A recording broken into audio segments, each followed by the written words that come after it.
ಒಂದು ಬರ್ತೀನಿ ಹಳ್ಳಿಯಲ್ಲಿ ರುದ್ರಮೂರ್ತಿ ಸೇವೆ, ಕೈ ಅವರೇ, ಜೋಡಿಸಿ ರುದ್ರಮೂರ್ತಿ ಅಂತ ಬರ್ತೀನಿ ಹೇಳ್ತಿದ್ದಾರೆ. ವಾಪಸ್ ನಿಮ್ಮ ಹತ್ರ. ನಂದನ್ ಕಶ್ಯಪ್ ಅವ್ರ ಕೌಂಟರ್. ಎಸ್, ನಂದನ್ ಕಶ್ಯಪ್. ರುದ್ರಮೂರ್ತಿ ಅವರು ಡಿಮಾನಿಟೈಸೇಷನ್ ಅಲ್ಲೂ ಹೇಳಿದ್ರು ಮಾಸ್ಟರ್ ಸ್ಟ್ರೋಕ್ ಅಂತ. ಏನೋ ನೋಟಿನಲ್ಲಿ ಚಿಪ್ ಇರುತ್ತೆ, ದುಡ್ಡು ಯಾರು ಇಟ್ಟಿರ್ತಾರೆ ಪತ್ತೆ ಹಚ್ಬೋದು ಅಂತ ಅವತ್ತು 2016ರಲ್ಲೂ 17ರಲ್ಲೂ ಹೇಳಿದ್ರು. ಅದು ಮಾಸ್ಟರ್ ಸ್ಟ್ರೋಕ್ ಅಂತಿದ್ರು, ಇದನ್ನು ಮಾಸ್ಟರ್ ಸ್ಟ್ರೋಕ್ ಅಂತಿದ್ದಾರೆ.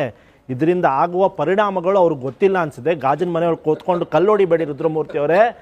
ಇವತ್ತು ಎಷ್ಟು ಜನ ಆಟೋದವರು ಮತ್ತು ಟ್ಯಾಕ್ಸಿಯವರು ಎಷ್ಟು ಜನ ಬಂಕ್ ಮುಂದೆ ನಿಂತ್ಕೊಂಡು 100, 200, 300 ರೂಪಾಯಿ ಇದು ಗ್ಯಾಸ್ ಹಾಕಿಸ್ಕೊಂಡು ಅವ್ರ ಜೀವನ ನಡೆಸ್ತಾ ಇದ್ದಾರೆ. ಎಷ್ಟು ಜನ ಬರ್ಬಾತಾಗಿದ್ದಾರೆ ಅಂತ ನಿಮ್ಗೆ ಇನ್ನೂ ಗೊತ್ತಿಲ್ಲ. ಗಾಜಿನ ಮನೆ ಮುಂದೆ ಕೂತ್ಕೊಂಡು ಏನೋ ಮಾಸ್ಟರ್ ಸ್ಟ್ರೋಕ್ ಅಂತ ದಯವಿಟ್ಟು ನೀವು ಇಂಥ ಸಲಹೆಗಳನ್ನ ದಯವಿಟ್ಟು ರಿಯಾಲಿಟಿ ಮಾತಾಡಿ.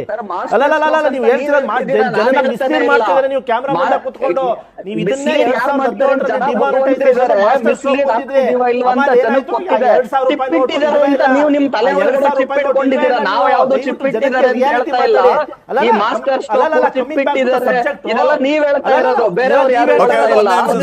ಪಬ್ಲಿಕ್ ಕಾಲ್ ಇದೆ. ಮೌನ ವಾಪಸ್ ಬರ್ತೀನಿ. ಒಂದು ಪಬ್ಲಿಕ್ ಕಾಲ್ ಇದೆ. ಬೆಂಗಳೂರಿಂದ ಸಾವಿತ್ರಮ್ಮ ಅಂತ ಕರೆ ಮಾಡಿದ್ದಾರೆ. ಸಾವಿತ್ರಮ್ಮ ಅವ್ರ ನಮಸ್ಕಾರ. ಸರ್ ನಮಸ್ತೆ.